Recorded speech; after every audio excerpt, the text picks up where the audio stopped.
예, 안녕하십니까. 고양이연구소의 심영주 박사입니다. 오랜만에 뵙습니다.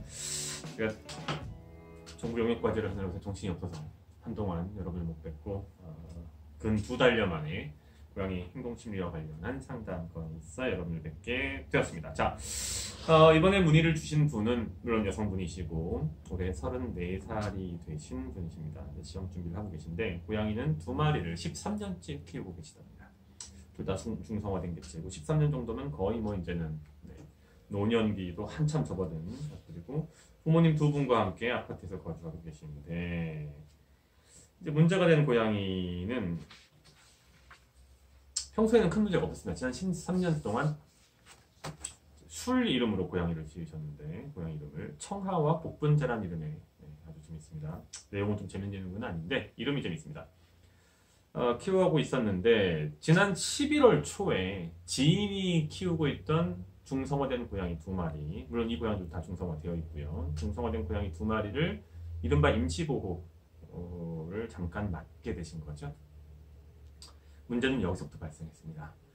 기존에 잘 지내고 있던 청아와 복분자 사이에 외부로부터 2마리의 새로운 고양이가 들어와서 집의 당도에서 케이지를 여는 순간부터 어마어마한 싸움이 벌어졌습니다. 청아와 복분자가 이 녀석 2마리를 두드려 팬 거죠.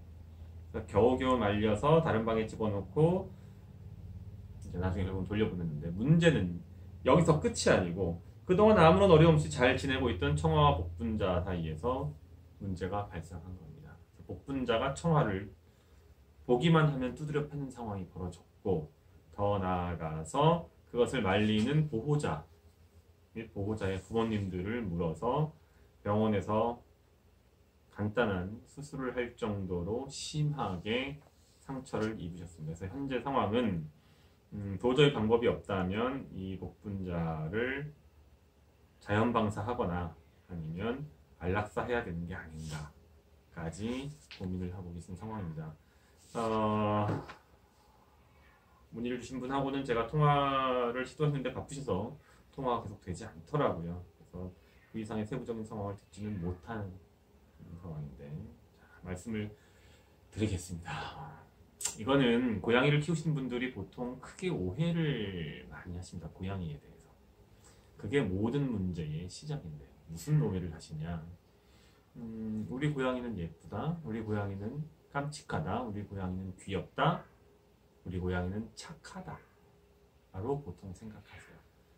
그런데 고양이는 분명히 제가 말씀드리지만 여전히 피 속에 아주 강한, 맹수라고까지 얘기하기는 조금 과할 수 있지만 포식자의 본능이 살아있습니다. 더불어서 개와 달리 고양이는 단독 생활을 하다 보니 영역 개념이 매우 강합니다. 자신의 영역 내에 외부로부터 들어오는 침입자에 대해서 잘 용납하지 않는 편이에요. 현재 이런 상황은 복분자가 청아를 공격하고 더 나아가 그것을 말리는 보호자분들을 공격하는 모든 문제는 보호자분께서 잘 아시고 계시겠지만 고양이의 습성을 전혀 이해하지 못한 상태에서 대책 없이, 죄송합니다, 하지만 사실입니다, 무턱대고 외부로부터 고양이를 집으로 들이는 것이 모든 만병의 근원입니다. 자, 거기까지는 이해가 됐는데 그 고양이들이 사라진 다음에 왜 청아와 복분자 사이에 문제가 발생했냐가 이제 또 하나의 주요한 해결해야 될 과제일 텐데, 둘 사이의 관계가 실제로 어떠했는지는 모르겠지만 큰 문제 없이 진행되고 있었고, 그 상황에서 외부로부터의 침입자로 인해서 둘 사이의 세력 균형에 심대한 균열이 발생한 거예요. 이 상황. 그리고 그러한 균열을 회복하는 방법은 전투입니다. 물론 아미가블하게 프렌드십을 기반으로 해서 해결할 수도 있겠지만 고양이 사이에서 그런 가능성이 반반 정도입니다. 사람과는 좀 다릅니다. 대화의 한계가 있습니다. 즉 아무런 문제가 없는 것 같았지만 사실은 그 기저에는 둘 사이, 청아와 복분자 사이에 기본적으로 어떤 다툼 또는 경쟁 관계가 있었던 겁니다. 사실 거의 대부분의 고양이 관계가 그렇습니다. 한 배에서 나고 자랐거나 아주 어렸을 때부터 같이 자란 사이가 아니면 대면대면하게 큰 문제 없거나 심지어는 좀 친해 보이는 것 같지만 그 기저에는 언제나 텐션이 있습니다. 특히나 공대처럼 대부분 3, 40평대, 이제 여기 선생님 같은 경우는 32평대 아파트인 걸로 말씀해 주셨는데 그 정도 공간에서 키울 수 있는 최대 고양이 숫자는 두세 마리 수준입니다. 거기에 사람까지 들어가 있으면 고양이들이 느끼는 실질적인 자신의 영역은 더 작습니다. 그래서 어떤 면에서 부드러워 보일지라도 사실은 아슬아슬한 언제나 한계 상황에 닿아 있는 상태였는데 거기에 외부로부터 침입자가 들어오면서 그 외부 침입자에 대해서 강력한 공격, 응징을 통해서 격퇴했고 그런 과정에서 둘 사이에 아슬아슬한 관계에 금이 가버린 거죠. 네.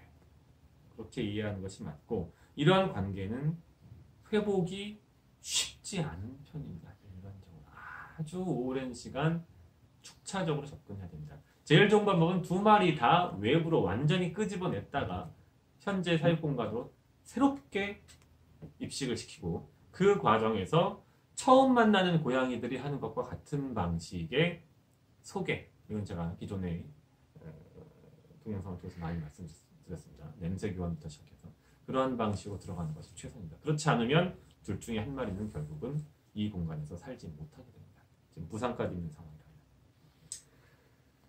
자, 가슴 아픈 문제, 안락사 얘기가 지금 나오고 있습니다. 그리고 자연 방사, 안락사를 하느니 자연 방사가 낫지 않겠냐, 자연 방사를 하느니 안락사가 낫지 않겠냐.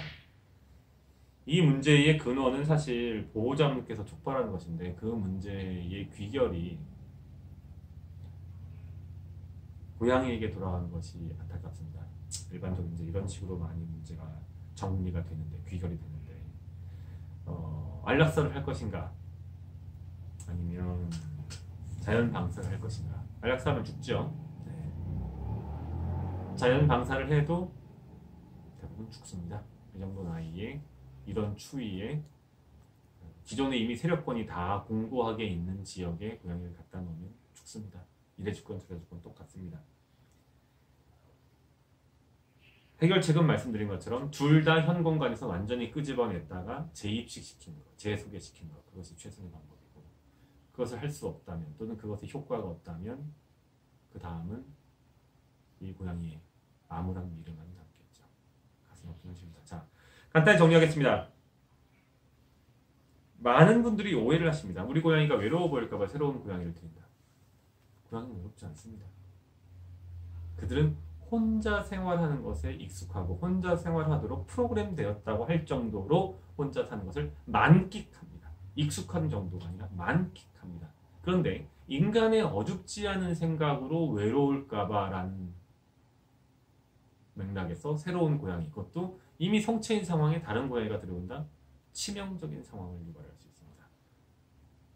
주의하십시오 정도가 아니라 그런 행동을 절대 하지 마십시오. 고양이는 24시간 중에 17시간 동안 잡니다.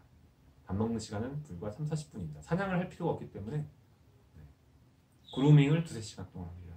나머지 서너 시간은 몽롱하게 놉니다. 그냥 이러고 있는 거죠. 여기에 새로운 고양이가 들어온다? 전쟁의 시작이 될 수 있습니다. 또는 지금 당장은 전쟁이 아닐지라도 언제나 전쟁으로 비화될 수 있습니다. 조심하시고 또 조심하십시오. 오늘 조금 가슴 아픈 사례에 대해서 말씀을 드렸습니다. 네, 고양이 우선 시민이 봤습니다.